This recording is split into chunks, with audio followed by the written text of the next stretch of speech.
Est-ce que pour vous, je pose la question à Armand, à Armand Derry et M. Muller, est-ce qu'il y a des méthodologies qui sont plus légitimes que d'autres? Est-ce qu'il y a des classements qui font référence et d'autres pas? Il y a des classements qui sont plus anciens que d'autres. Ils ont des approches différentes. Moi, je crois que c'est ça qui est intéressant. Mais il ne faut jamais perdre de vue que c'est un regard particulier. Il y a d'autres regards que les classements sur les écoles. Il ne faut pas leur faire dire ce qu'ils ne sont pas capables de dire. La réalité d'une école, c'est quand même très complexe à saisir. Et même si les critères et les questions sont pertinentes et pointues, on n'arrivera jamais à rendre compte de cette complexité. Géraldine, est-ce que vous mesurez la responsabilité que vous avez? Et quand on entend dans le sujet Denis Lapère qui dit que vous n'avez pas les moyens de mesurer la qualité d'un établissement, qu'est-ce que vous avez envie de répondre, vous, là-dessus? Alors, à l'étudiant en particulier, on est quand même 6 temps plein pendant 2 mois pour un classement, sans parler de la veille que je fais tout au long de l'année. C'est quand même déjà beaucoup. On consacre quand même des moyens assez conséquents sur ces classements en particulier. Après, on peut toujours objecter que c'est jamais assez. On a la chance d'avoir un étudiant, Thomas Gigant, qui est avec nous, étudiant à l'ISC Paris. Est-ce que tu as regardé, toi, ces classements? Est-ce que ça t'a aidé, ça t'a orienté? Comme tous les étudiants, oui, je l'ai regardé. Comme tous les étudiants de classe préparatoire qui sont un peu stressés par le choix de l'école, on compare les classements, etc. Mais petit à petit, il y a un certain échelonnage qui se crée. Au fur et à mesure des années, au bout de la 2e année, on sait plus ou moins quelle école on peut viser, quelle ville nous intéresse, quel type peut-être même de master peut nous intéresser. Et c'est à ce moment-là que le choix se fait. Le choix se fait aussi au niveau des écoles qu'on a eues à l'écrit et qu'on peut atteindre à l'oral. Souvent, on a une école qui nous touche particulièrement, on part à l'oral et finalement, elle nous intéresse peut-être un peu moins qu'une autre qui est placée dans une autre ville et qui nous intéresse particulièrement. Donc, un classement peut faire la différence?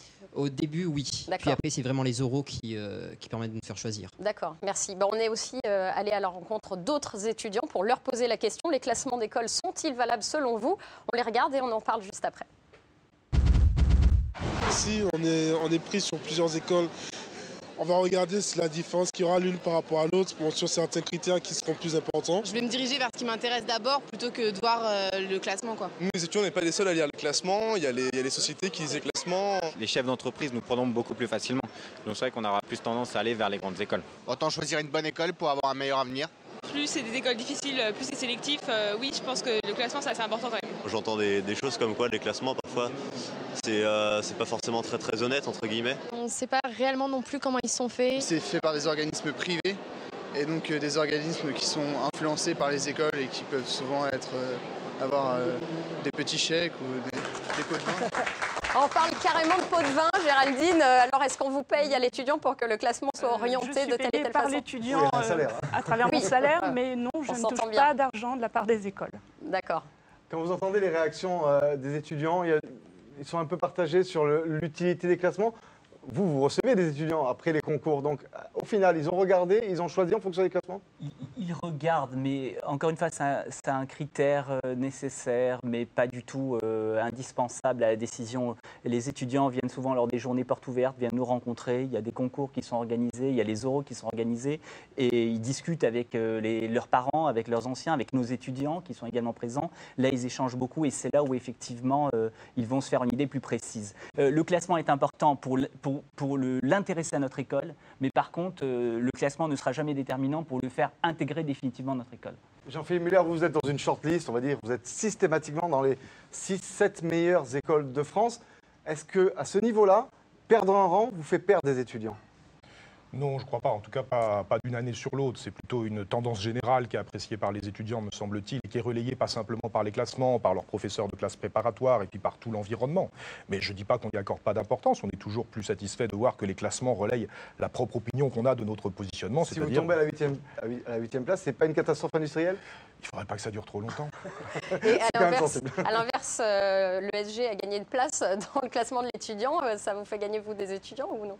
Nous faire gagner des étudiants, non, mais ça nous évite des grandes discussions et débats avec les parents d'élèves et les étudiants qui vont nous dire mais pourquoi est-ce qu'on a perdu une place alors que dans la réalité, voilà, ça n'a pas nécessairement d'incidence, surtout lorsqu'ils sortiront de l'école, c'est souvent 2-3 ans après, donc ça n'a pas d'incidence. Et je ne crois pas qu'un recruteur va faire une différence entre le 18e ou le 15e ou le 20e. Ce qui va l'intéresser, c'est davantage le profil de l'étudiant, ses capacités à s'insérer dans une équipe que le classement de son école.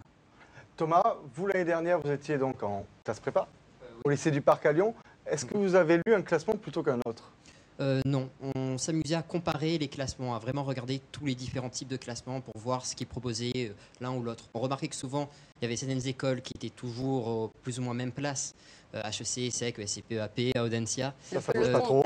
C'est difficile de faire bouger la hiérarchie en haut du tableau. Puis après, il y avait énormément d'écoles qui bougeaient d'année en année, ou qui étaient très proches, donc finalement, qui pouvaient bouger.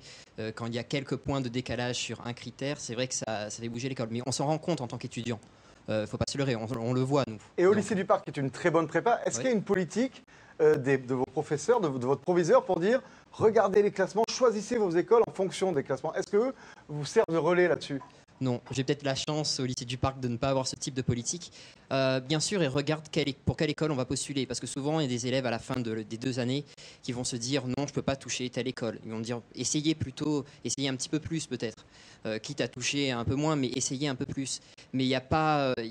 C'est à nous de faire le choix finalement. À la fin, c'est à nous de faire le choix. Et est-ce que finalement, un classement qui serait unique, ce ne serait pas mieux que tout le monde se mette d'accord pour faire un classement global, général? Je ne pense pas. Ce serait l'idée qu'il existe un seul classement qui reflète une vérité, une réalité, alors que justement, ce n'est pas possible. Le choix de cette vérité serait difficile de ce critère. La diversité des classements est plutôt une bonne chose, effectivement. Et quand vous vous êtes rencontrés l'année dernière, Jean-Philippe Muller, les directeurs et les journalistes, est-ce que vous avez trouvé des points de convergence, des points qui nécessitent des améliorations, qui amènent vers des améliorations? Mais pour être honnête, c'est déjà pas facile de trouver des points convergents entre les directeurs d'école entre eux, puisqu'il n'y a pas de classement universel. Chacun a le critère qu'il arrange. Et que chacun a un critère parce que c'est sa stratégie, il aimerait le voir valorisé. Mais on a quand même, me semble-t-il, trouvé des éléments qui pouvaient éventuellement suggérer des pistes d'amélioration. Je pense à la méthodologie. Je pense aussi au souhait des écoles de voir mieux présenter la diversité des écoles, par exemple. Des éléments de ce type-là. Alors Armand-Derry, quel serait le critère qui vous conviendrait pour l'ESG? Une école à Paris. Les écoles à Paris.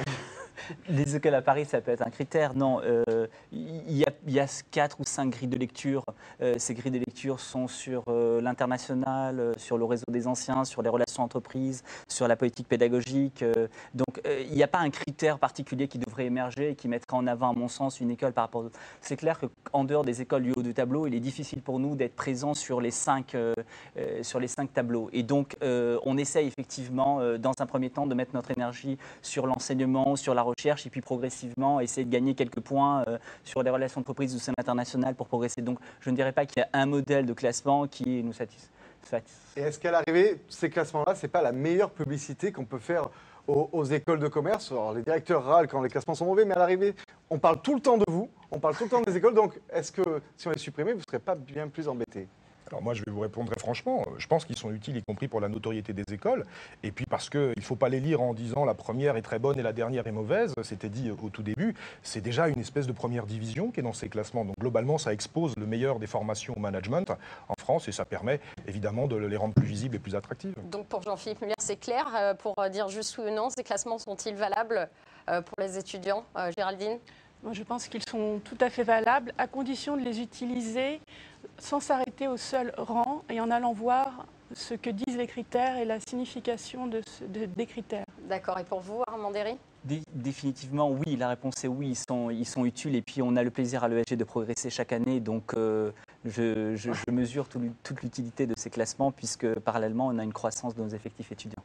Merci beaucoup d'avoir été avec nous. Merci à Thomas également. Voilà, le parcours, donc, c'est terminé pour aujourd'hui. On se retrouve très vite avec un autre sujet. Les écoles d'ingénieurs sont-elles sexistes?